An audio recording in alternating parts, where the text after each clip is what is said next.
You ask Tiger to solve. This deals with linear equations with one unknown. The final result is h equals -7. Let's solve it step by step. Group all constants on the right side of the equation. Subtract 2 from both sides. Group like terms. Simplify the arithmetic.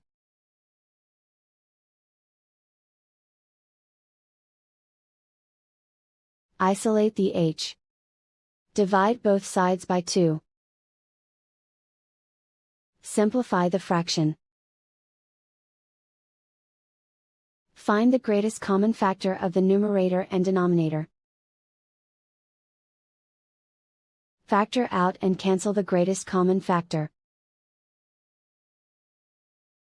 And so the final result is h equals -7.